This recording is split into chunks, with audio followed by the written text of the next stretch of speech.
Boa noite, graça e paz. Boa noite, graça e paz. Amém. Glória a Deus. Mais uma noite de sábado. Daqui a pouco a gente vai estar começando aqui mais um estudo, mais uma live de estudos, dando sequência nas 7 igrejas da Ásia Menor, né? Hoje a gente vai estar fechando essa série, né? Não é essa série do Apocalipse, vamos estar fechando essa parte da série, onde a gente vai estar tratando hoje da igreja de Laodiceia, tá? É a última igreja aí dessa listagem, ok? E a gente vai estar então fechando esse compêndio, né, dessa série do Apocalipse. E conforme a gente já havia anunciado, a gente vai voltar lá no primeiro capítulo de Apocalipse, né? Muitos podem se perguntar: olá, Bianca, boa noite aí para vocês. Oração, Bianca, Deus te abençoe. Boa noite, pessoal que está chegando aí, já se faz presente aqui. Pode deixar o teu comentário, deixar o teu boa noite aí, a tua saudação, tá bom? A gente promete ler aqui todas as mensagens, tá bom? Então, como a gente vem anunciado, né? A gente vem anunciando, a gente não começou assim no primeiro capítulo do livro de Apocalipse, né? A gente foi assim nos assuntos assim mais em voga, né? Que estavam mais assim pertinentes para a gente estar falando, né? E um desses assuntos a gente vai estar fechando hoje, que foi a série, né, das 7 igrejas dentro desse livro. E se a gente pudesse, se a gente quisesse, melhor dizendo, dar por encerrado o estudo, a gente poderia fazer hoje, porque nós falamos do capítulo 12 no capítulo 13, ok? Depois falamos sobre as 7 igrejas, e o livro de Apocalipse, ele praticamente está resumido nisso que a gente já falou. Só que como a gente vem tratando aqui, e não é a primeira live, não é a primeira série de estudos que a gente faz as coisas assim de qualquer maneira, a gente procura ir lá no profundo mesmo. A gente vai falar do livro de Apocalipse de uma maneira completa, tá? E na semana que vem, claro, querendo Deus, né, se for essa vontade dele, a gente vai estar aqui voltando no primeiro capítulo e aí sim dando uma sequência, vamos dizer assim, conforme a gente faz a leitura do livro, né? Capítulo 1, depois o capítulo 2. Algumas coisas a gente vai pulando ao longo, quando a gente chegar nesses capítulos que a gente já tratou aqui nas lives, tá certo? Um abraço para nossa amiga, para Jurema Rodrigues. Deus te abençoe, querida. Abençoe a tua família, amém. E que a palavra de Deus ela penetre na tua vida nessa noite, no teu coração, que Deus possa abrir os teus olhos, o teu coração para você ouvir não aquilo que a gente tem para falar, mas aquilo que o Espírito Santo ele quer falar conosco, amém, e nos tratar, porque nós somos a igreja do Senhor aqui nessa terra, tá certo? Então a gente vai fazer essa volta, tá? Lá no primeiro capítulo, e vamos dando sequência, né? À medida que a gente for falando dos assuntos, entrar nos capítulos que a gente já falou aqui, a gente dá uma palhinha só para o pessoal também não ficar perdido, tá bom? Mas vamos até o final, tá certo? Vamos até o final. Vamos falar de todos os capítulos do Apocalipse, dando assim um apanhado geral no livro, tá bom? Praticamente é uma formação aqui, né, para o pessoal em escatologia, tá bom? Então eu sugiro aí, você que conhece alguém que gosta desse tema, anuncia, compartilha, né, indica. A gente não sabe tudo, né? Estamos muito longe disso, né? Mas aquilo que Deus tem tocado no nosso coração, a gente tem feito aqui, que é passar o conhecimento, tá certo? E você pode nos ajudar também e muito entrando se inscrevendo no nosso canal, tá bom? Eu vou deixar o link do canal aqui no final da live, tá? Como comentário fixado. Depois é só você entrar lá no nosso canal, tá? Eclesia Chamados para Fora, e fazer a tua inscrição, deixar o like nos vídeos, ativar o sino da notificação para quando a gente lançar um vídeo, um estudo, você vai ser avisado, tá certo? E você fazendo isso nos ajuda muito na propagação do Evangelho do Reino de Deus, tá certo? E esse tema também, né? As pessoas têm muitas dúvidas, né? A respeito. Tem muitas dúvidas sobre o Apocalipse, né? As pessoas. Se você quiser também, pode deixar a tua pergunta aí nos comentários. A gente não tem como fazer a resposta da pergunta aqui na live, né, direto, porque toma um tempo muito grande, mas você pode deixar aí nos comentários ou deixar lá no Messenger, no nosso Facebook, e com certeza a gente vai estar respondendo aí se pintar alguma dúvida, tá certo? Vamos lá então, pessoal. Para o nosso estudo de hoje, vamos falar sobre a igreja de Filadélfia, fechando essa parte do estudo de Apocalipse, tá? Apocalipse, capítulo 3, dos versos 14 ao 22. A igreja agora que você vai estar falando? Laodiceia, tá? Karina, boa noite. Minha outra irmã. Boa noite, Karina. Deus abençoe. Deus abençoe aí vocês.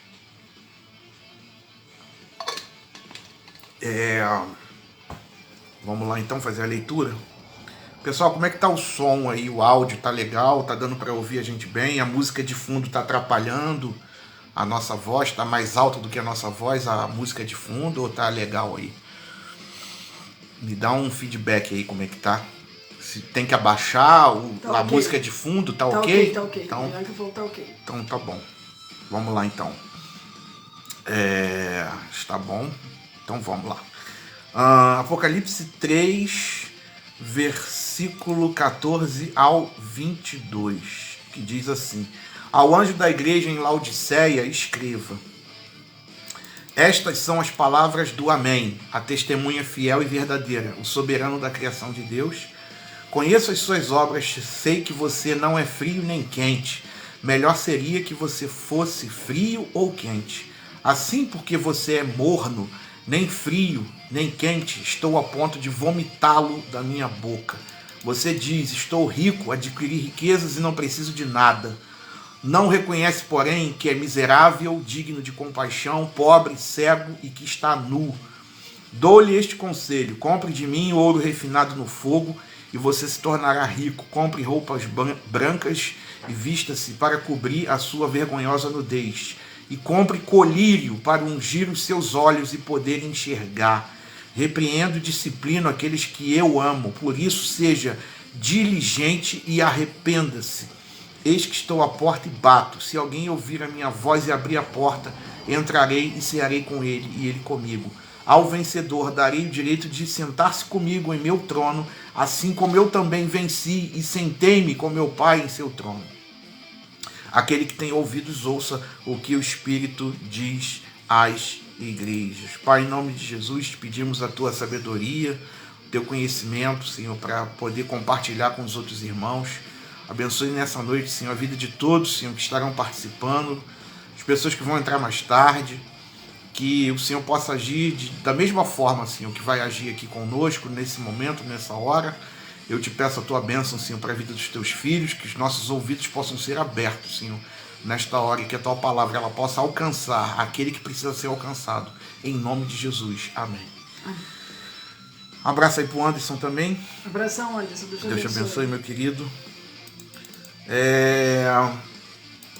De todas as cartas, querido, que a gente tratou aqui para as igrejas da Ásia, esta carta, ela é a mais severa, tá bom? É a mais severa. Alguns podem até perguntar: poxa, mas quando a gente fez aqui o estudo de Sardes, né? Foram palavras duras também, foram palavras muito duras.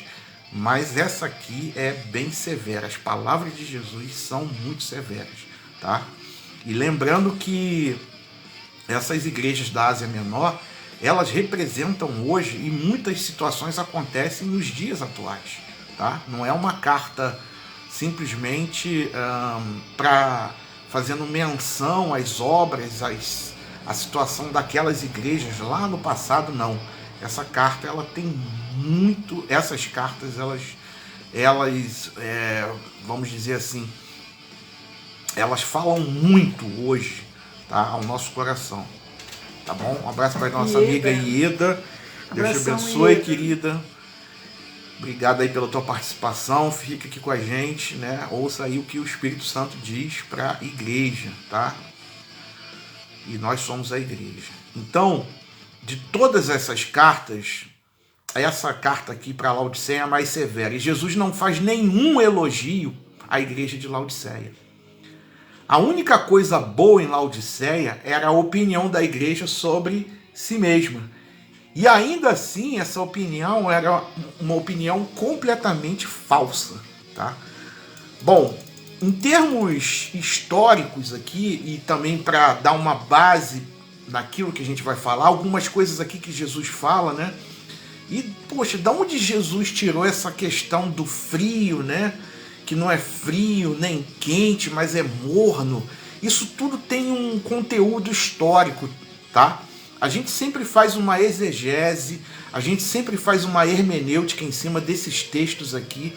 E olha, a gente encontra muita coisa assim, que depois que a gente lê a Bíblia, as palavras de Jesus, e a gente faz essa ligação hermenêutica ou exegética, a gente começa a compreender melhor.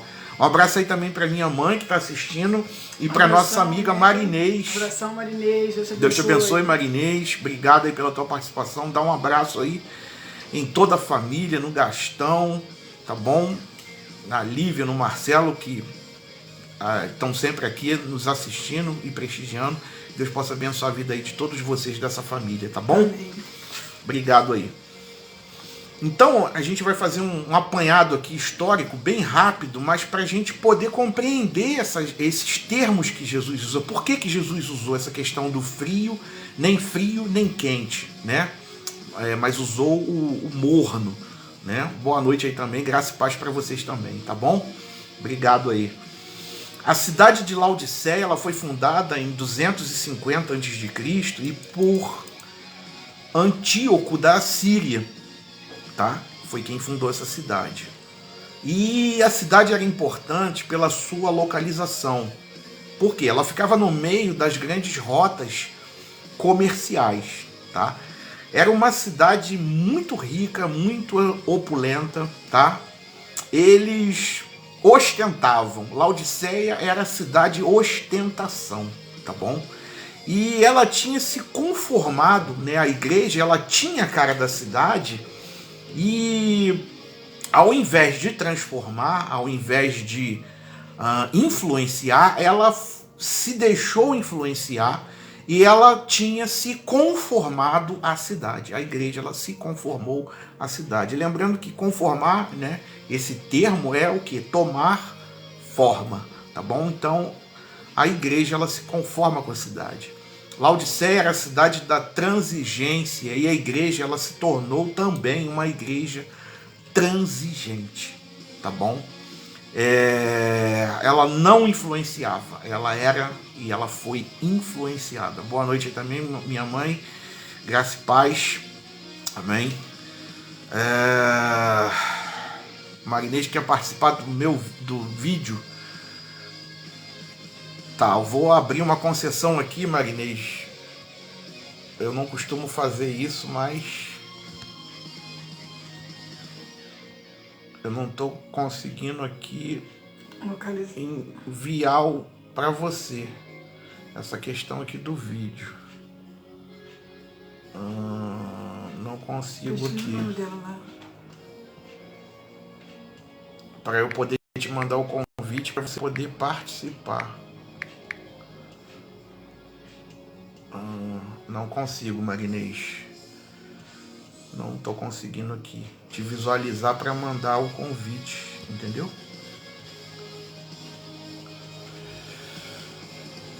Tá, mas de qualquer forma aí, deixa, se for alguma pergunta, alguma coisa, tá bom? A gente responde aí em tempo oportuno, tá? Você me enviou aqui uma solicitação para você participar do vídeo assim, live, né? com a câmera aí do celular ou do notebook, eu não sei qual aparelho que você está usando, enfim. Tá? Se for alguma coisa, você pode deixar aí um comentário, alguma pergunta, tá bom? Então, Laodiceia era a cidade da transigência e a igreja ela se tornou também uma igreja transigente, ok? Alberto aí, grande abraço também, meu irmão. Compadre, Jesus voltou, porque Jesus voltou? Não entendi a tua pergunta, Alberto. Os crentes em Laodiceia eram frouxos, sem entusiasmo, eram débeis de caráter, eram sempre prontos a comprometerem-se com o mundo, eram pessoas descuidadas, tá? Irmãos descuidados, irmãos frouxos, muito frouxos, e eles estavam satisfeitos com a sua vida espiritual. Ah, tá, entendi. É porque eu coloquei convocação urgente, né? Lá o título dessa live lá no Facebook. Já vocês vão saber que convocação urgente é essa, tá Sorin bom? Também entrou, abração, Sorin acabou de entrar, grande abraço, meu amigo Sorin. Deus abençoe você e toda a família. Da mesma forma aí o Alberto. Alberto, daqui a pouco você vai saber que convocação urgente é essa. Vamos chegar lá. Então a igreja de Laodiceia, a igreja popular, é a igreja satisfeita com a sua prosperidade, ok? Orgulhosa de seus membros ricos. Abraço também, Sorin. A religião deles era apenas uma simulação, ok? E a gente, ao longo aqui do estudo, a gente vai ver muitas características similares com muitas igrejas hoje, infelizmente, tá? E a cidade de Laodiceia, ela se destacava também por 4 características. Que características eram essas? Bom, era um centro bancário e financeiro, era uma das cidades mais ricas do mundo, lugar de muitos milionários, né? Vamos dizer assim que Laodiceia ali na Ásia Menor era um Morumbi, né? Em São Paulo, era uma Barra da Tijuca no Rio de Janeiro, né? Era Lisboa ou Porto, né? Aqui em Portugal, enfim, cidades assim, né? De gente bacana, né? De gente muito endinheirada. E em 61 depois de Cristo, ela foi devastada por um terremoto e reconstruída sem aceitar ajuda nenhuma do imperador daquela época. Os habitantes eram jactanciosos de sua riqueza e a cidade era tão rica, mas tão rica que simplesmente eles não sentiam necessidade nenhuma de Deus, ok? Era centro de indústria de tecidos, tá? Em Laodiceia se produzia uma lã especial, tá? Famosa no mundo inteiro. E a cidade ela estava orgulhosa da sua roupa que ela produzia, ok? Era centro médico de importância também, aquela cidade. Ali havia uma escola de medicina muito famosa. E ali era fabricado 2 ungüentos quase que milagrosos para os ouvidos e os olhos, ok? E o pó frígio era para fabricar o colírio, tá? Que era o remédio mais importante produzido naquela cidade. Eu estou dando todo esse apanhado histórico aqui para você que chegou agora. Por quê? Porque lá na frente Jesus vai fazer menção a muita coisa que a gente está falando aqui de início, para a gente entender melhor, tá bom? Aguenta aí. Então era também centro das águas térmicas, e aqui vem já a revelação dessa questão quando Jesus fala de nem frio nem quente, mas Laodiceia era morna. A região era formada por 3 cidades: Colossos, né? Onde ficava a igreja, né, de Colossos, onde nós temos a carta de Paulo, né, aos Colossenses. Tinha outra cidade que era Hierápolis, tá? E a Laodiceia, tá? Ficava nessa região. E em Colossos ficavam as fontes de águas frias. E em Hierápolis havia a fonte de água quente, que em seu curso sobre o Planalto, ela tornava-se morna, ok? E nessa condição fluía dos rochedos fronteiros à Laodiceia tanto as águas quentes de Hierápolis como as águas frias de Colossos, tá? Que eram terapêuticas, essas águas. Mas as águas mornas de Laodiceia eram intragáveis. Aí a gente já começa a entender as palavras de Jesus nesse diagnóstico que ele faz da igreja. Não é fria nem quente, ok? Mas é morna. E eu estou a ponto de vomitá-la da minha boca, ok? Porque era uma coisa intragável, tá bom? E esse diagnóstico que Cristo ele faz da igreja, o Cristo que está e anda no meio dos candeeiros, conforme está lá no capítulo 1 de Apocalipse, e que a gente vai voltar nesse capítulo, tá? Se Deus quiser, na próxima semana.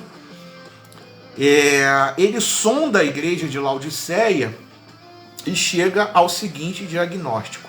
A igreja ela tinha perdido o seu vigor. Isso está lá no versículo 16 e 17 que nós lemos. Ela perdeu os seus valores, tá bom? Ela tinha perdido a sua visão e perdeu as suas vestimentas. E a gente vai ver esse diagnóstico aqui de Cristo, que Cristo fez de uma maneira detalhada. O Alberto colocou, isso não é só uma live, é um Discovery Channel. Poxa, obrigado. Eu gosto muito desse canal, sabe? E às vezes eu assisto alguns programas assim e, pô, eu aprendo muito. Muita coisa que a gente traz aqui da live, pra live, é desse canal aí, do Discovery Channel, tá? Canal assim, sabe? Sensacional. Um abraço aí também para a pastora Gina, que está assistindo. Deus te abençoe, minha querida. Obrigado aí pela tua participação. Então Jesus identifica, vamos ver agora esses detalhes do diagnóstico. Jesus identifica a falta de quê? De fervor espiritual da igreja. Amém? Estou assistindo no celular do Negão. Negão, para quem não conhece, é o marido, né, o esposo da pastora Gina, que é o Jorge Negão. Okay? Um abração para ele aí. Dá um abraço aí pro Negão e para toda a família aí. Então Jesus identifica a falta de fervor espiritual da igreja, tá lá no versículo 15. E na vida cristã, há a gente pode classificar aqui, 3 temperaturas espirituais, tá? E essas temperaturas Jesus citou aqui no texto. A gente pode citar como exemplo um coração ardente, que é a primeira. A segunda temperatura espiritual, melhor dizendo, é um coração frio, tá bom? E o terceiro, a terceira temperatura espiritual é um coração morno, amém? Um abraço aí também para nossa amiga Mônica Pires, que está nos assistindo. Um abração, Mônica. Deus te abençoe, minha querida. Obrigado aí pela tua participação. Um abraço aí em todo o pessoal aí do apóstolo Wellington Aguiar, tá bom? Jesus e Satanás, eles conhecem essa maré espiritual, ok? E essa questão aqui de temperaturas, né, espirituais, essa maré espiritual baixa da igreja é conhecido, ok? Por Jesus e pelo diabo ou Satanás, que significa no original da sua palavra adversário. Tá? O adversário conhece essa maré baixa da igreja. E nada se informa nessa maré baixa sobre tentação, sobre perseguição, sobre negação, sobre apostasia ou abalos nessa igreja. A gente vai ver aqui que o problema de Laodiceia foi outro, tá? O problema da igreja de Laodiceia não era um problema teológico nem um problema moral, tá bom? Não havia falsos mestres, não havia heresias, não havia pecado de imoralidade nem engano, ok? Não há na carta para Laodiceia a menção de hereges, tá bom? Beijinhos da Bianca, estamos em Lisboa. Beijo aí, Bianca. Beijão, Bianca. Toda a família, tá bom? Deus abençoe aí vocês. Aproveita aí, Sorinho, passeio, tá bom? Com a família aí, descansa. Amém? Um beijo. Em Lisboa pertence ao nosso Senhor Jesus Cristo, Sorinho. Amém. Amém? Assim como todas as cidades deste mundo. Amém? Pertence ao nosso Rei Jesus. Lisboa é de Jesus. Amém? Não há na carta, então, menção de hereges, malfeitores, perseguidores. O que faltava à igreja era o quê? Era fervor espiritual, ok? Eles eram mornos, né? E a vida espiritual da igreja era morna, indefinível, apática. Era uma igreja indiferente. Era uma igreja nauseante, ok? Provocava náuseas, ok? A igreja era acomodada. O problema da igreja não era heresia, mas era o que? Apatia, ok? E queridos, deixa eu dizer uma coisa aqui para vocês. O nosso fogo espiritual íntimo, ele está em constante perigo de enfraquecer ou morrer, ok? O braseiro, ele deve ser sempre cutucado, alimentado, ok? E soprado até incendiar novamente. Porque se a gente se descuida, o fogo ele vai abaixando e apaga-se. Se não houver o que? Uma alimentação, se não houver ali combustível, se não houver lenha, né? E muitas das vezes é necessário também um combustível ali, como em conjunto, para aquilo ali novamente acender, pegar fogo, ok? E muitos fogem desse fervor com medo de uma coisa chamada fanatismo, que também está muito em alta hoje em dia. Mas a gente tem que entender o seguinte: fervor não é o mesmo que fanatismo, ok? Fanatismo é um fervor irracional e um fervor estúpido, muitas das vezes. É o que a gente vê muito acontecendo aí, né? Em pessoas oferecendo não um culto racional, conforme o apóstolo Paulo ele instrui da gente oferecer e prestar ou fazer, mas muitos têm oferecido um culto irracional e estúpido, com práticas que, sabe, Deus ele com certeza não está se agradando daquilo, né?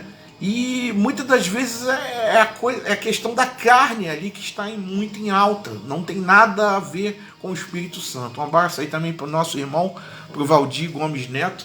Pô, Deus te abençoe, Valdir, querido. Obrigado aí pela tua participação. Um abraço aí em toda a família, na Suzana, no teu filho aí, na tua filha, né? Isso, deixa eu abençoar. Dá um abraço aí também no teu irmão, no Marcos, toda a galera aí, dessa família aí, que a gente caminhou junto um tempo, ok?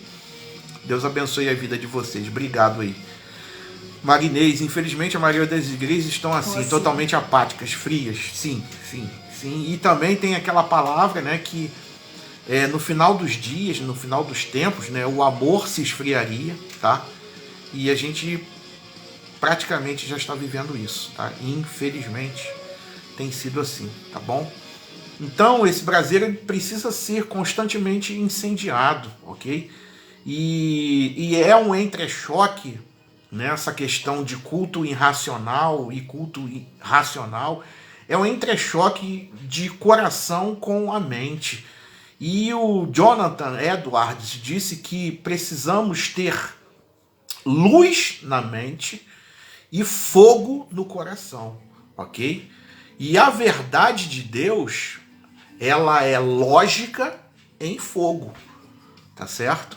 Então, note que tem que haver o quê? Um equilíbrio aí nessa questão, A gente não pode ser totalmente distantes, dispersos, não podemos abandonar a sã doutrina, ok? Não podemos, assim, ficar só naquela coisa do racional, sem melhor dizendo, abrindo mão do espiritual, dessa questão do fervor, daquele fogo, daquela chama que um dia foi acesa no nosso coração, ok? E esse fogo, para ele continuar, a gente precisa estar alimentando ele, tá certo? Então a verdade de Deus é lógica em fogo. E muitos crentes, eles têm medo do entusiasmo, mas entusiasmo é a parte essencial do cristianismo. E não podemos ter medo das emoções. O que a gente tem que ter medo é do emocionalismo, porque tem uma distância, tem uma diferença muito grande de emoções para emocionalismo. E muitas pessoas têm feito as coisas pelas emoções, ok? O que Jesus Isso aí não funciona, tá bom? Jesus ele identifica o quê? Que um crente morno é pior do que um incrédulo frio, né? Jesus identifica isso também. Um crente morno, né, é pior do que um incrédulo frio, ok? É melhor ser frígido do que tépido ou morno. É mais honroso, queridos, é mais honroso ser um ateu declarado do que ser um membro incrédulo de uma igreja evangélica. E a queixa de Jesus contra os fariseus era o quê? A questão ali de Jesus com os fariseus era a hipocrisia desse grupo. Alguém nunca fez profissão de fé e tem a consciência de sua completa falta de vida moral, ok? É muito mais fácil de ser ajudado uma pessoa nessa situação, ok? Que um outro que se julga cristão, mas não tem verdadeira vida espiritual. Olha só a situação e a que ponto nós chegamos. Uma pessoa morna é aquela em que há um contraste entre o que diz e o que pensa ser de um lado e o que ele realmente é de outro lado. E ser morno é ser cego à sua verdadeira condição. E Jesus identificou, né, que a autoconfiança da igreja era absolutamente falsa. Amém? A autoconfiança da igreja, da igreja de Laodiceia, era uma coisa totalmente, absolutamente falsa, tá bom? E dentro dessa autoconfiança, a gente vai citar aqui 3 tragédias que existem dentro dessa autoconfiança da igreja de Laodiceia. Pessoal, você que quiser deixar um comentário aí, fica à vontade, tá? Quiser acrescentar alguma coisa naquilo que a gente está falando aqui, né? Lembrar, de repente, de algum versículo que se encaixa aqui no tema, olha, fica livre aí, tá? Para comentar, citar algum exemplo, enfim, tá? Deixa o Espírito Santo aí ministrar no teu coração, e você fazendo isso vai estar aqui ajudando também outras pessoas que vão assistir depois a live, e esses comentários que aqui vão ficar, tá certo? Laodiceia, ela se considerava rica e era pobre, e está aí a primeira tragédia, que é a tragédia do auto-engano, tá? Aquela igreja, ela se considerava dessa forma, rica, mas aos olhos de Jesus, ela era uma igreja pobre. Sardes, né, a outra igreja que a gente tratou aqui, ela se considerava viva, mas ela estava como? Morta. Esmirna se considerava pobre, mas era rica. Filadélfia tinha pouca força, mas Jesus colocou ali diante daquela igreja uma porta aberta, ok? E a igreja era morna devido à ilusão que alimentava a respeito de si mesma, tá bom? Depois a gente tem outra tragédia, que é a tragédia da autossatisfação, ainda dentro da autoconfiança. Autossatisfação. A igreja disse, Não preciso de coisa alguma. Ok? A gente leu isso lá. A igreja de Laodiceia era morna em seu amor a Cristo, porque ela amava o dinheiro. O amor ao dinheiro, ele traz uma falsa segurança e uma falsa autossatisfação. E a igreja, ela não tinha consciência dessa condição, da sua condição. Um abraço aí também pro meu primo, pro Robson. Abração, Amém? Robson, Deus te abençoe. Obrigado aí, Robson, pela participação. Amém? Que o Espírito Santo também possa falar na tua vida aí e possa ministrar ao teu coração, tá bom? A igreja, ela não tinha então consciência dessa condição. E a outra tragédia dentro da autoconfiança é a tragédia de não ser o que se projetou ser e ser o que nunca se imaginou ser, ok? Tá lá na parte C do versículo 17. Ou seja, ela estava orgulhosa do seu ouro, tá? Ela estava orgulhosa das suas roupas, ela estava orgulhosa do seu colírio. Aquela leitura que a gente fez lá no início, tá vendo como é que tá dando base agora pra gente poder entender essa questão aqui? Achava que não precisava mais de nada, né? Não precisava mais de nada, não precisava de ouro, não precisava de roupa, ok? Não precisava de colírio. Porque já tinha tudo isso, então não precisava de Deus. Exatamente. Mas nessa tragédia de não ser o que se projetou ser e ser o que nunca se imaginou ser, aos olhos de Cristo era pobre, nua e cega, Laodiceia. Um abraço aí também para o nosso amigo, para o Laerte Pereira. Abração, Laerte, Deus te abençoe. Obrigado aí, Laerte, pela participação. Grande abraço. Tá? Um abraço aí em toda a família. Que Deus possa estar abençoando aí vocês. Tá bom? A igreja aí também. Em nome de Jesus. Obrigado aí pela participação. Tá bom? Então Laodiceia era pobre, nua e cega. E se julgava, né? Orgulhosa do seu ouro, das suas roupas e do seu colírio. Ok? A congregação de Laodiceia, ela fervilhava de frequentadores presunçosos, soberbos. Eles diziam: estou rico e abastado e não preciso de coisa alguma. Os crentes eram, de fato, ricos. Eles frequentavam as altas rodas da sociedade naquela época. Eram influentes na cidade de Laodiceia. A cidade era um poderoso centro médico, um poderoso centro bancário e um poderoso centro comercial. O orgulho de Laodiceia era algo contagioso. Os cristãos contraíram essa epidemia, ok? Espiritual. E o espírito de complacência, ele insinuou-se na igreja e aconteceu o quê? Aquela igreja, ela foi totalmente corrompida. Os membros da igreja, eles se tornaram convencidos e se tornaram vaidosos, ok? Vaidosos. Eles achavam que estavam indo maravilhosamente bem em sua vida religiosa, mas Cristo teve de acusá-los de quê? De cegos, de mendigos ou pobres, né? E nus, tá bom? Mendigos, apesar de seus bancos, cegos, apesar dos seus pó-frígios, né? Que era o material que eles usavam para fabricar o colírio, tá? E nus, apesar de suas fábricas de tecidos, que eles julgavam serem detentores e fabricantes das melhores roupas do mundo, ok? Então são mendigos porque não têm como comprar o perdão de seus pecados. São nus porque não têm roupas adequadas para se apresentarem diante de Deus. E são cegos porque não conseguem enxergar a sua pobreza espiritual.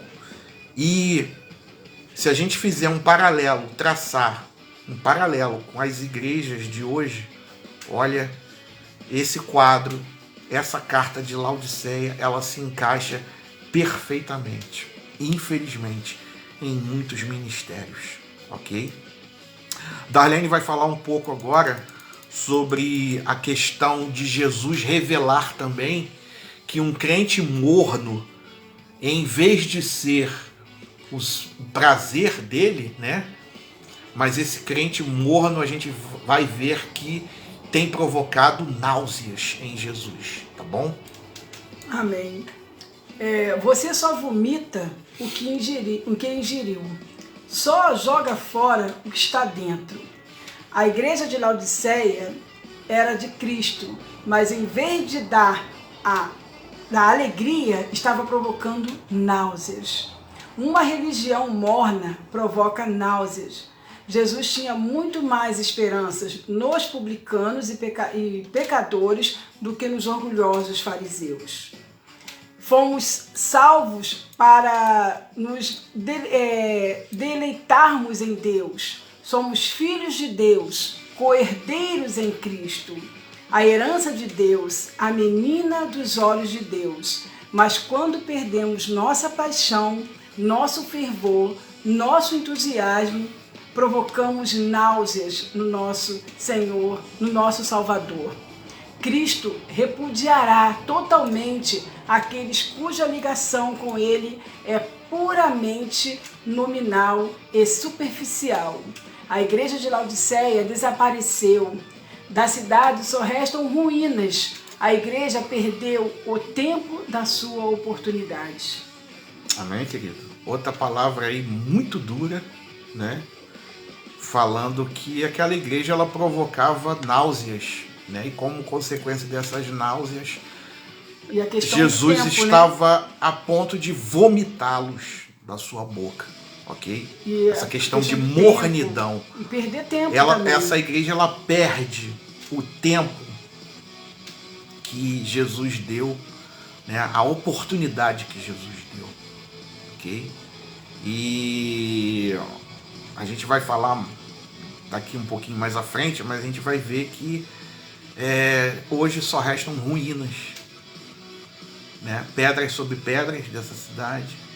E ela perdeu tudo, tá bom? E muitos ministérios também já se perderam, tá? Infelizmente. Muitos ministérios aí que começaram bem, sabe, por uma série de questões. E quando a gente fala aqui das 7 igrejas, né, a gente pode pegar assim um pouquinho de cada, o que tem acontecido nas igrejas atuais. E Cristo faz um apelo, né, à igreja. Exatamente. Cristo ele faz um apelo para essa igreja. E no versículo 18, Cristo ele se apresenta à igreja como um mercador espiritual, ok? Cristo ele prefere dar conselhos em vez de dar ordens. E sendo soberano do céu e da terra, criador do universo, tendo incontáveis galáxias de estrelas na ponta dos dedos, tendo o direito de emitir essas ordens para que a gente possa obedecê-lo, Jesus ele prefere dar conselhos. E ele poderia ordenar, tinha todo o direito para fazer isso, mas ele prefere aconselhar, ok? E a suficiência, queridos, a minha suficiência, a tua suficiência, ela está em Cristo, amém? A igreja ela julgava-se autossuficiente, mas os crentes deveriam encontrar a sua suficiência em Cristo. Porque ele fala, olha, eu aconselho a vocês que compre de mim. Cristo ele se apresenta como um mercador, como um mascate espiritual, ok? Como um camelô espiritual.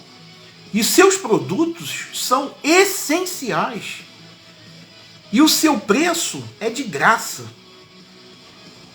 Porque há notícias. Esses produtos são o quê? São notícias gloriosas para os mendigos, cegos e nus. Eles são pobres, ok? Mas Cristo tem ouro.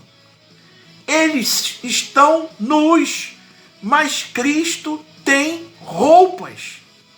Eles são cegos, mas Cristo tem colírio para os seus olhos.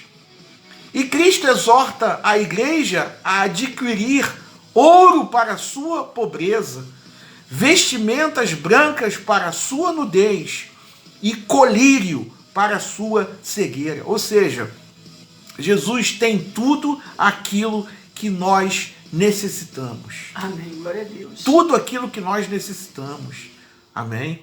E a preciosa mercadoria que Cristo oferece é o quê? O ouro que Cristo tem, esse ouro representa o quê? O reino do céu. A roupa que Cristo oferece são o quê? São vestes da justiça e de santidade. E o colírio que Cristo tem, ele abre os nossos olhos para o discernimento. Amém? E Cristo está conclamando os crentes a não confiarem em seus bancos, em suas fábricas e em sua medicina. Embora a gente precise disso, precise, mas a gente não deve confiar.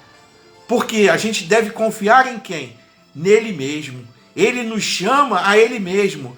E só Cristo pode enriquecer a nossa pobreza. Só Cristo pode vencer a nossa, vestir a nossa nudez. E só Cristo pode curar a nossa cegueira. Amém? Amém. Glória a Deus por isso. Um abraço aí para o Ângelo que entrou. Fiquei um pouco afastado. Deixa eu ver se eu consigo ler o teu comentário aqui, o Ângelo. Passou a tela aqui toda.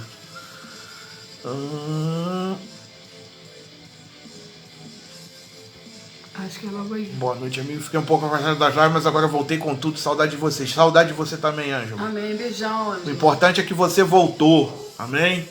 Olha, e tem ouro para você, tá bom? Tem ouro para você, que é o reino dos céus, tá bom? Tem roupa para você vestir, para você tapar a tua nudez espiritual. Olha, e Jesus, ele quer curar a tua cegueira espiritual. Tá disponível para você, tá bom, meu irmão, meu amigo? Deus te abençoe. Obrigado aí pela tua participação.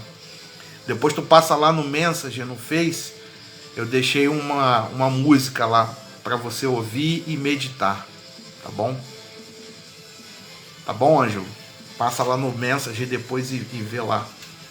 Deixa Deus, o Espírito Santo, ministrar no teu coração através dessa música que a gente colocou lá para você, tá bom? Alberto botou lá, a Odisseia pode ser comparada a uma irmandade ou pessoas que se reúnem em sociedade apenas pelo status, não pelo compromisso. Exatamente isso, tá bom? Sociedades secretas também, a gente poderia se citar algumas, né? Tá bom? Então tá, assiste lá, Ângelo, depois, tá? Eu deixei para você lá no Messenger, tá? Deixa o Espírito Santo ministrar no teu coração. Pô, eu quando ouvi a música, eu falei, cara, eu tenho que mandar pro Ângelo essa música aqui. Tem que mandar para ele. Tenho certeza que Deus vai falar muito ao teu coração, tá bom? Quando acabar a live, você parte para lá e... Cara, eu vou te dar um conselho, né? Assiste esse clipe lá, sozinho, de preferência, num lugar assim reservado, porque, sabe, Deus vai falar muito com você, cara. Muito, muito, muito, tá bom? Amém, glória a Deus. Cristo, ele chama a igreja a uma mudança de vida, ok? Versículo 19. A gente vê aqui uma explanação e uma exortação. Que exortação é essa? Eu disciplino e repreendo aqueles que eu amo. Sê, pois, zeloso e arrepende-te. Tá? Palavras de um passado muito remoto, mas que hoje estão super atuais.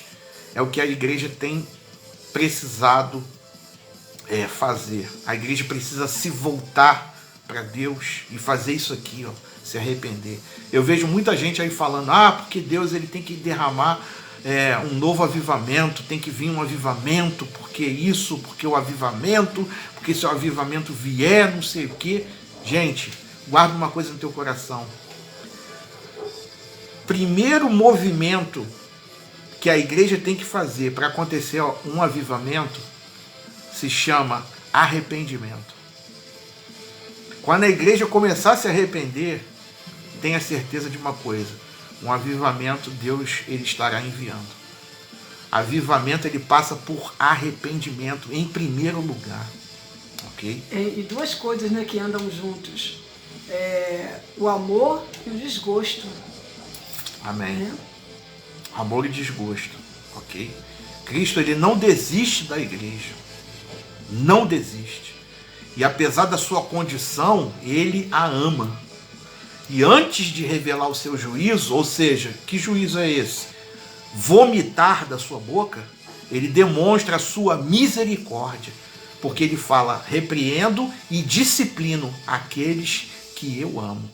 Um abraço aí também para Joyce Kelly, que está assistindo. Abração, Joyce. Deus te abençoe. Deus te abençoe.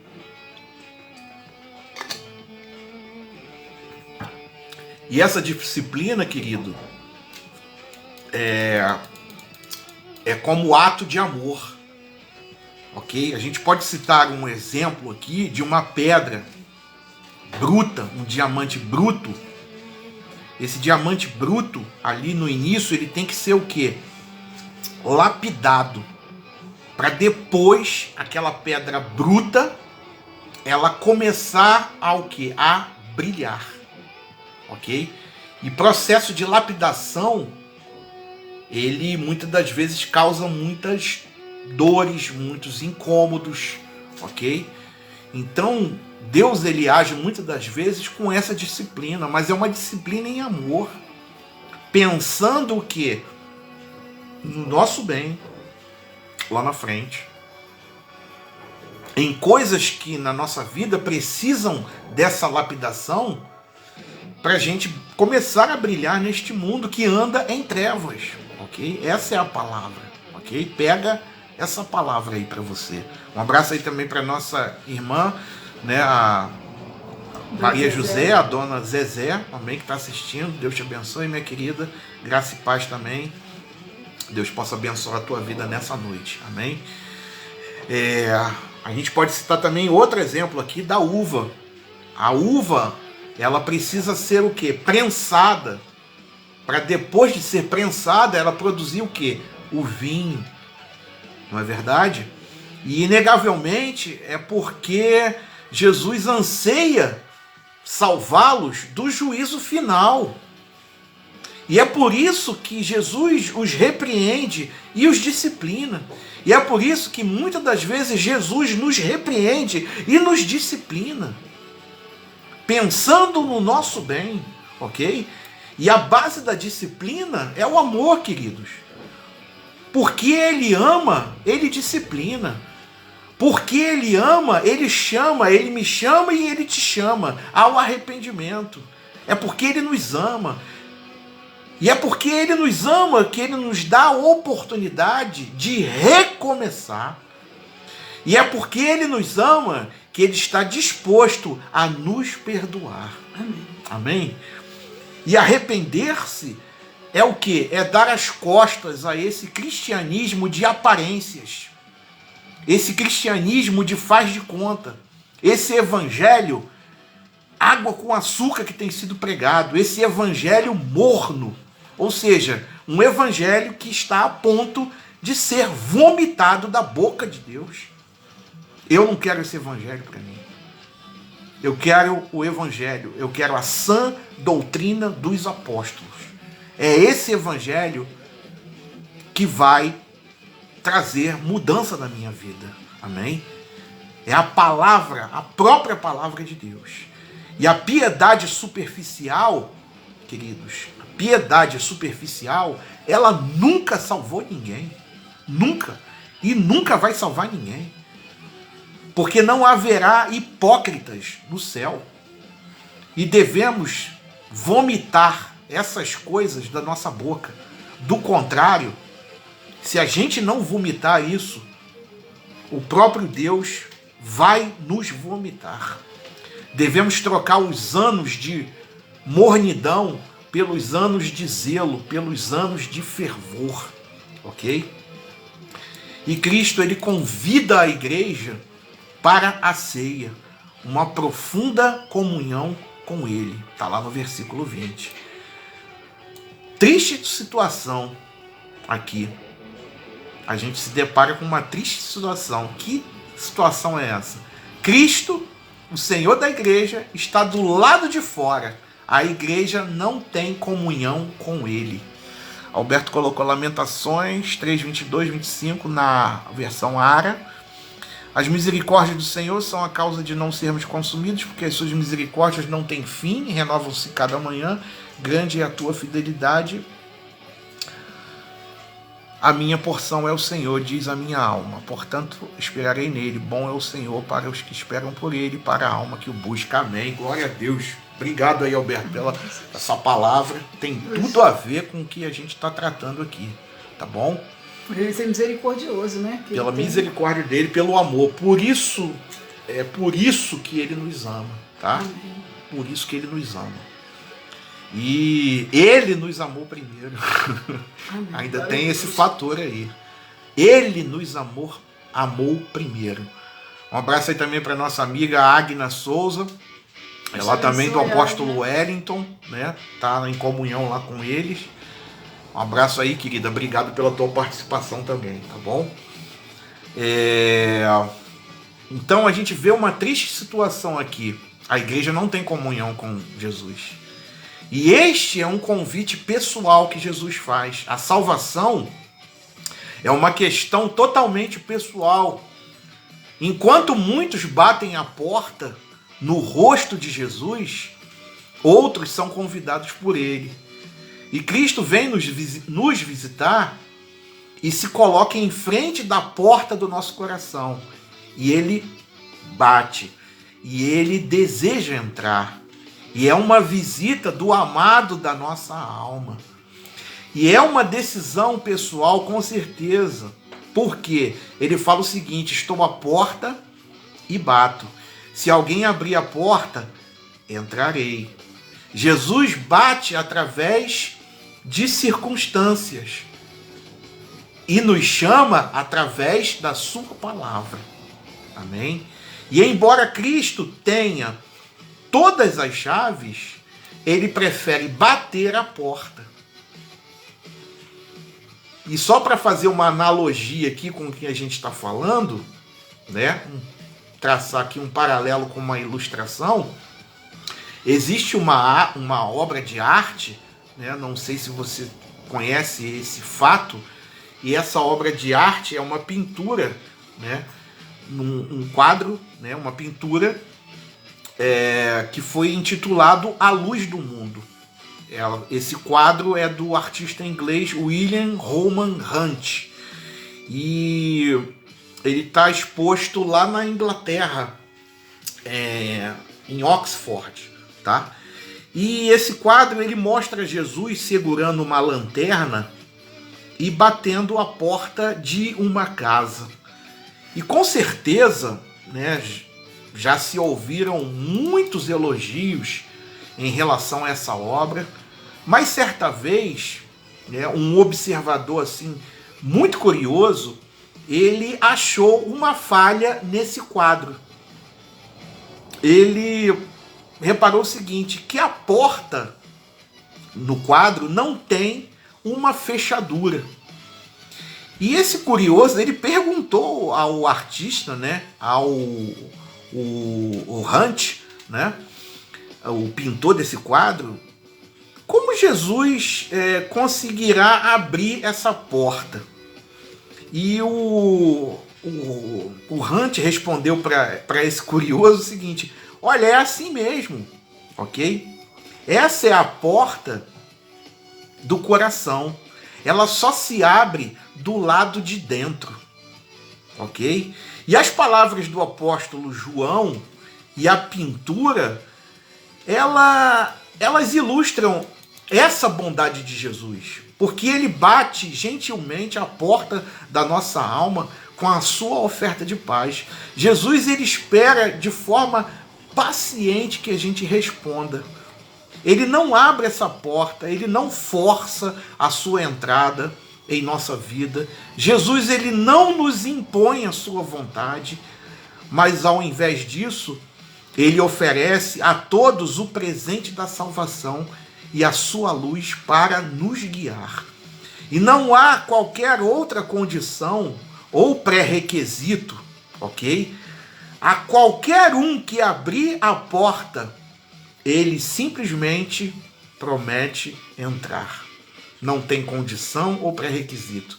Qualquer um que abrir essa porta, ele promete entrar. E promete ter comunhão. Um abraço aí, Wellington. Amém? Abração, Deus te abençoe, Deus te abençoe, meu querido. Obrigado aí pela participação, tá bom? O povo aí tá participando aqui, tá? Pessoal aí da comunidade aí de vocês estão aqui participando, graças a Deus. Obrigado aí pela divulgação, pela tua participação também, né? Aqui na live com a gente. Amém? Abençoou muito a nossa vida. Obrigado aí, meu amigo. Deus continue te abençoando, tá? Respaldando o teu ministério em nome de Jesus, tá bom? Já resolveu a questão lá da clonagem das redes sociais? Cara, tomei um susto essa semana, né? Foi uma situação complicada ali, ok? Mas espero que esteja tudo bem agora, tá bom? Juntos, amados pelo reino de Deus. Amém, exatamente. Amém. Tá bom? Bom, a insistência de Jesus, né? Estou à porta e bato. E de que maneira ele bate? Jesus bate através das Escrituras. Jesus bate através de um sermão, de uma pregação, de um estudo, ok? Jesus, ele bate através de uma música, de uma canção, de um hino, de um louvor. Jesus, ele bate através de um acidente.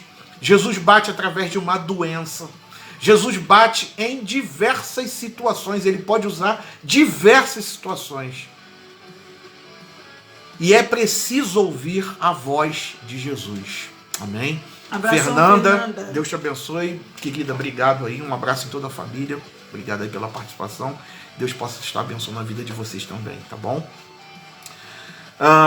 Depois ele tem um convite para cear, tá bom? Que ele nos convide, queridos, a vir e cear com ele, já é uma demasiada honra. Mas que ele deseje participar da nossa humildade, da nossa humilde mesa e cear conosco, é tão admirável isso que ultrapassa a nossa compreensão finita, que ultrapassa a nossa compreensão humana. E ele, de hóspede, se transforma em anfitrião. E nós não somos dignos que ele fique embaixo do nosso teto. E ele vai mais além, ele ainda vai se sentar à nossa mesa. Amém, glória a Deus. E somos convidados para o banquete do casamento do Cordeiro. Olha só a situação. O que a gente quer mais? O que a gente precisa mais? Ok? Isso aí foge da nossa compreensão humana. Não tem como entender esse amor. Amém? E a promessa que Cristo faz à igreja, essa promessa, ele tem total competência para poder fazer essa promessa. No versículo 14 diz que Cristo é o Amém. É a testemunha fiel e verdadeira. E para uma igreja marcada pelo ceticismo, para uma igreja marcada pela incredulidade e pela tolerância, Jesus ele se apresenta como o Amém. Ele é a verdade, ele fala a verdade, ele dá testemunho da verdade. O seu diagnóstico da igreja, ele é verdadeiro. Seu apelo à igreja deve ser levado a sério, muito sério. E suas promessas à igreja, elas são totalmente confiáveis. Não são promessas que muitas das vezes homens fazem a nós. Não são promessas que pessoas que sabe que lá no fundo só estão lançando aquelas palavras ao vento, porque elas sabem que não podem cumprir com aquilo que estão falando, muitas das vezes fazem conosco. Mas Jesus é diferente. Jesus é a verdade absoluta de tudo que vê, porque ele vê tudo, ele tudo sonda e ele tudo conhece. Por isso ele pode fazer esta promessa. Ok, querido? E ele cumpre o que diz. Ele nunca é inconstante, como muitos de nós somos. E ele é absolutamente consciente. Para uma igreja morna, inconstante, Cristo ele se apresenta como aquele que é preciso e confiável. Jesus não apenas jura, Jesus é o próprio juramento. Amém? E Jesus tem autoridade para tornar esta promessa em realidade na nossa vida. Cristo é o princípio da criação de Deus. E em face da vida caótica da igreja, Jesus é aquele que é a origem da criação. E como ele deu ordem ao caos do universo, ele pode arrancar a igreja do caos espiritual que ela está.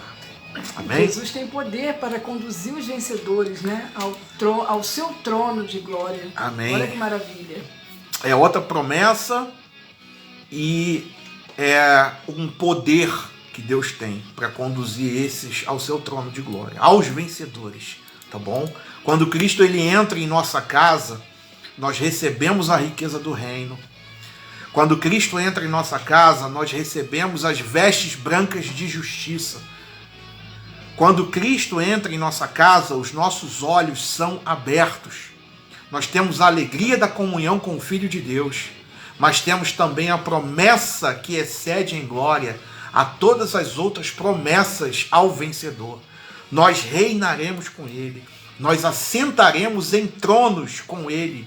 Um trono é símbolo de conquista, um trono é símbolo de autoridade.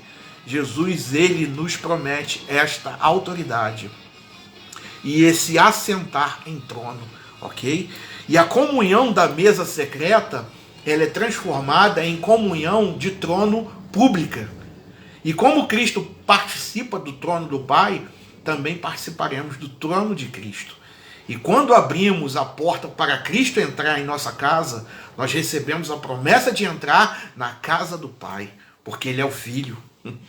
E quando recebemos Cristo à nossa mesa, nós recebemos a promessa de sentarmos com Ele em seu trono. Amém, querido? Amém, glória a Deus. E concluindo aqui este estudo das 7 igrejas da Ásia Menor. As 7 igrejas, conhecidas também como as igrejas do Apocalipse, elas estão mortas. Restam apenas ruínas de um passado glorioso que se foi. E as glórias daquele tempo distante estão cobertas hoje de poeira e sepultadas debaixo de pesadas pedras. Hoje, nessa mesma região, ali na Ásia Menor, foi feita uma pesquisa e hoje tem menos de 1% de cristãos. E diante disso, uma pergunta, ela explode na nossa mente. O que faz uma igreja morrer? Quais são os sintomas de morte que ameaçam as igrejas ainda hoje? Em primeiro lugar, a morte de uma igreja acontece quando ela se aparta da verdade. Algumas igrejas da Ásia Menor, elas foram ameaçadas pelos falsos mestres e pelas suas heresias. Foi o caso da igreja de Pérgamo e Tiatira, que deram guarida à perniciosa doutrina de Balaão e se corromperam tanto na teologia como também na ética. Uma igreja, ela não tem antídoto para resistir à apostasia quando abandona sua fidelidade às Escrituras e não pode evitar a sua morte quando se aparta dos preceitos de Deus. E temos visto esses sinais em muitas igrejas aqui na Europa, na América do Norte e também no Brasil. Algumas denominações históricas capitularam-se tanto ao liberalismo como ao misticismo também e simplesmente abandonaram, tá, a sã doutrina. E o resultado inevitável foi o quê? Foi o esvaziamento dessas igrejas por um lado, ou o seu crescimento numérico por outro lado. Mas é um crescimento numérico, é um crescimento sem compromisso com a verdade e com a santidade, ok? E não podemos confundir numerolatria, tá, com crescimento saudável. Nem sempre uma multidão ela vai sinalizar o crescimento saudável de uma igreja. E uma igreja pode ser grande e mesmo assim estar gravemente enferma. Sempre que uma igreja troca o evangelho da graça por outro evangelho, essa igreja ela começa a trilhar, ela entra por um caminho desastroso, ok? Em segundo lugar, a morte de uma igreja ela acontece quando ela se mistura com o mundo. A igreja de Pérgamo estava dividida entre a sua fidelidade a Cristo e seu apego ao mundo. A igreja de Tiatira estava tolerando a imoralidade sexual entre seus membros. E na igreja de Sardes não havia heresia, nem perseguição, mas a maioria dos crentes estava com as suas vestes contaminadas pelo pecado. Uma igreja que flerta com o mundo para amá-lo e se conforma com ele, essa igreja ela não permanece. Seu candeeiro ele é apagado e ele é removido. E alguém certa vez disse o seguinte: fui procurar a igreja e a encontrei no mundo. Fui procurar o mundo e o encontrei na igreja. Ok? Sorin colocou: Deus não olha a quantidade, olha a quantidade, ele olha a qualidade. Exatamente isso aí, amigo. Obrigado aí pelo comentário. A palavra de Deus, queridos, ela é clara, muito clara. Ser amigo do mundo é constituir-se inimigo de Deus. E quem ama o mundo, o amor do Pai não está nele. Há pouca ou quase nenhuma diferença hoje entre o estilo de vida daqueles que estão na igreja e daqueles que estão comprometidos com os esquemas deste mundo. O índice de divórcio entre os cristãos é tão alto como daqueles que não professam a fé cristã. O número de jovens cristãos que vão para o casamento com uma vida sexual ativa é quase o mesmo daqueles que não frequentam uma igreja evangélica. A bancada evangélica no Congresso Nacional é conhecida como a mais corrupta da política brasileira.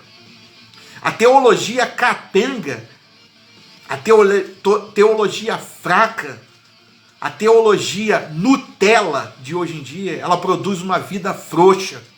E a gente precisa voltar aos princípios da reforma e clamar por um avivamento. Mas repito aqui, avivamento começa com arrependimento da igreja. Em terceiro lugar, a morte de uma igreja ela acontece quando ela não discerne sua decadência espiritual. A igreja de Sardes se olhava no espelho e dava nota máxima para si mesmo, dizendo ser uma igreja viva. Olha só, dava nota máxima para si mesmo, né? Enquanto aos olhos de Cristo já estava como? Morta. A igreja de Laodiceia considerava-se rica e abastada, quando na verdade era pobre e miserável. O pior doente é aquele que não tem consciência da sua enfermidade. O pior cego é aquele que não quer enxergar. Uma igreja nunca está tão à beira da morte como quando se vangloria diante de Deus pelas suas pretensas virtudes. O cristão não deve ser um fariseu, porque o fariseu ele aplaudia a si mesmo por causa das suas virtudes e olhava para os publicanos e os enchia de acusações. O cristão verdadeiro, queridos, não é aquele que faz um solo do hino "Quão grande és tu" diante de um espelho. Mas o verdadeiro cristão é aquele que chora diante de Deus por causa dos seus pecados. Em quarto lugar, a gente pode citar aqui que a morte de uma igreja acontece quando ela não associa a doutrina com a vida. A igreja de Éfeso, ela foi elogiada por Jesus pelo seu zelo doutrinário, mas foi repreendida por ter abandonado o seu primeiro amor. Ela tinha doutrina, mas ela não tinha vida. Ela tinha ortodoxia, mas não tinha ortopracia. Ela tinha uma teologia boa, mas não tinha uma vida piedosa. E Jesus ordenou à igreja a lembrar-se de onde tinha caído e se arrepender, e a voltar a praticar as primeiras obras. Se a doutrina é a base da vida, a vida ela precisa ser expressão dessa doutrina. E as duas coisas não podem viver separadas. Doutrina sem vida produz orgulho e aridez espiritual. Vida sem doutrina desemboca em quê? Em misticismo pagão ou macumba gospel. Uma igreja viva tem doutrina e vida. Uma igreja viva, ela tem ortodoxia e tem piedade. E uma igreja viva, ela tem credo, mas ela também tem conduta. E em quinto e último lugar, a morte de uma igreja acontece quando lhe falta perseverança no caminho da santidade. As igrejas de Esmirna e Filadélfia foram elogiadas pelo Senhor e não receberam nenhuma censura. Mas em dado momento, nos desdobramentos do futuro, essas igrejas elas também se afastaram da verdade e perderam a sua relevância. Ou seja, não basta começar bem, é preciso terminar bem. Falhamos muitas das vezes em passar o bastão da verdade para a próxima geração. E um recente estudo revelou o seguinte, que a terceira geração de uma igreja ela já não tem mais o mesmo fervor da primeira geração. E é preciso não apenas começar a carreira, mas terminar essa carreira e guardar a fé. E é tempo, queridos, de pensarmos o seguinte: como será a nossa igreja nas próximas gerações? Se houverem próximas gerações. Que tipo de igreja a gente está deixando ou vai deixar para os nossos filhos ou quiçá para os nossos netos? Uma igreja viva ou uma igreja morta? Amém? Que você possa refletir nesse estudo dessa noite. Amém. A gente encerra aqui esse compêndio no livro de Apocalipse das 7 igrejas da Ásia Menor, tá bom? Espero que Deus ele tenha falado ao teu coração nessa noite, lembrando sempre que quando a gente trata aqui das igrejas de uma forma direta, muito direta, eu não vou nem colocar de forma indireta, mas eu vou colocar aqui de forma direta. Nós estamos sendo tratados por Deus, tá bom? Quando a gente menciona essas igrejas aqui. E não podemos esquecer, né, que quem tem ouvidos ouça o que o Espírito Santo diz às igrejas. Amém. Você é a igreja do Senhor. Amém? Que você seja uma igreja viva. Amém? Que você seja uma igreja viva. Que você não seja uma igreja morta. Amém? Somos seres humanos passíveis de quedas, passíveis de erros, ok? Mas eu ouvi uma pregação uma vez e aquilo ali falou muito ao meu coração. A gente pode aprender de várias maneiras. A gente pode aprender com os erros dos outros, ou seja, eu acho que foi bem explanado aqui sobre todas as igrejas, sobre suas virtudes, sobre seus defeitos. A gente pode aprender com os erros dos outros. A gente pode aprender com os nossos próprios erros. A gente pode aprender com a disciplina. A gente pode aprender com o caos. E a gente pode aprender no último estágio. E eu espero que a gente não chegue no último estágio para a gente poder aprender alguma coisa. Eu sugiro que a gente aprenda com os erros dos outros.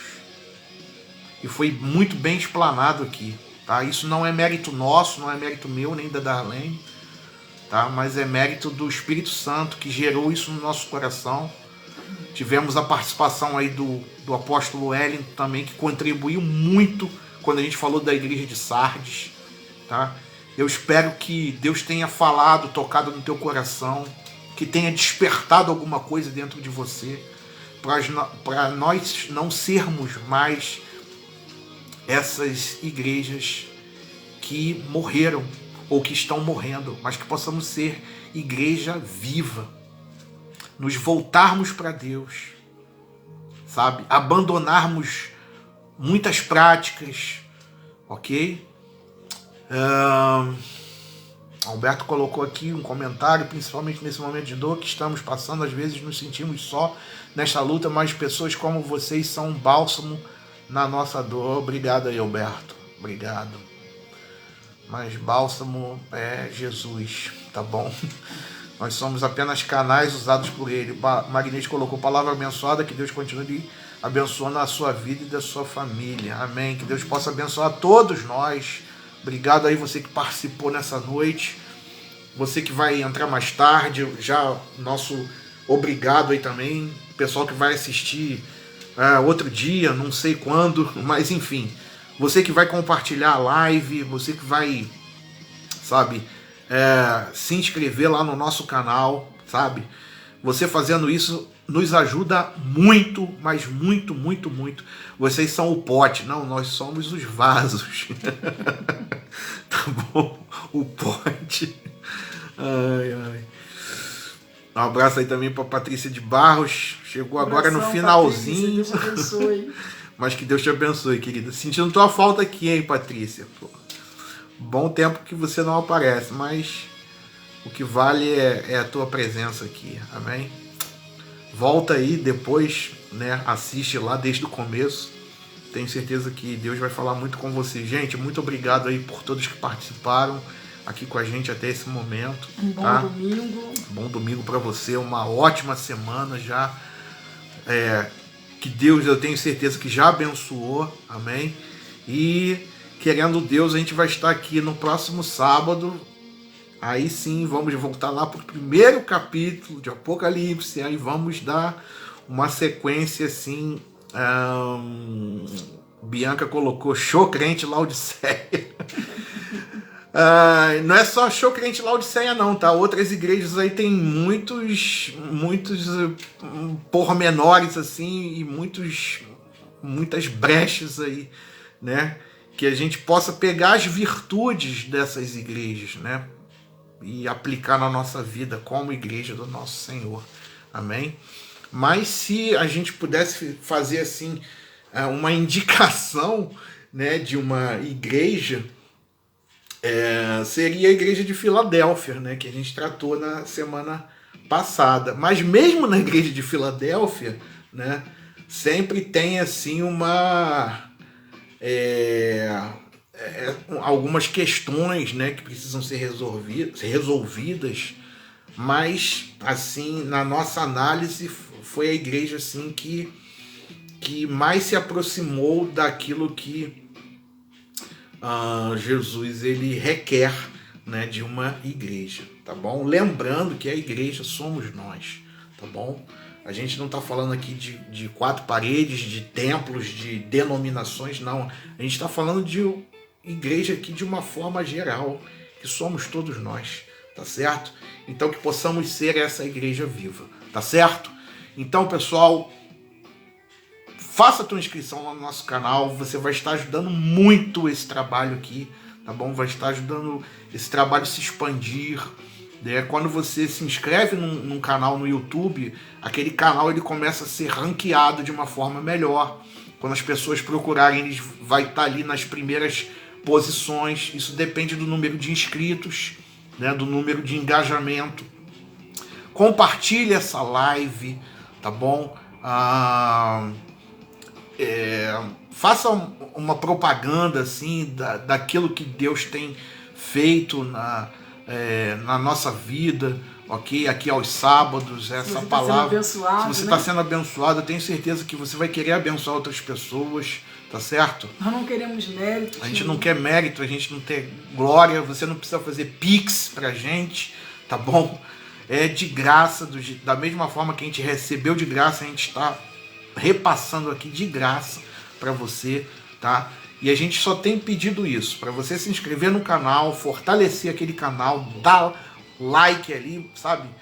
Martela o like lá nos vídeos, para os vídeos também ficarem bem, assim, ranqueados ali. Quando as pessoas fizerem uma pesquisa, elas serem remetidas para este canal. Isso aí não é para nossa promoção, é para promoção, é para propagação do reino de Deus. Essa mensagem que nós estamos pregando é mensagem do reino. A gente não quer nada pra gente, sabe? É tudo pro reino de Deus. Até porque a gente não sabe até quando vamos poder fazer isso. Exatamente. Eu vi em algumas mídias sociais aí que a questão lá na China, até mesmo de estar fazendo aqui o que a gente está fazendo, foi proibido. Quem for pego fazendo isso vai ser convidado a terminar aquele trabalho que estava fazendo, e se insistir vai sofrer outras sanções. Graças a Deus a gente ainda pode fazer isso aqui na Europa, tá? No Brasil, na América do Norte, enfim. Mas vai chegar um tempo em que não será permitido. Então vamos aproveitar enquanto é tempo, enquanto é dia, tá? Antes que comecem as sanções, tá bom? É importante que as pessoas venham conhecer a verdade. Exatamente, tá bom? Então, beijão aí em todos, muito obrigado mais uma vez, grande abraço, e querendo Deus a gente vai estar aqui no próximo sábado trazendo mais uma parte desse estudo do livro de Apocalipse. Agora sim, pegando lá desde o início. Ah, mas tem assunto no primeiro capítulo de Apocalipse? Olha, e como tem muito assunto no primeiro capítulo, ok? Então, a gente aguarda você e outros, né, que você possa convidar para esse propósito, tá bom? Então tá, aí nosso abraço a todos mais uma vez, obrigado aí, tá? Que a graça e a paz do nosso Senhor Jesus Cristo ela seja sobre a tua vida. Amém. Amém.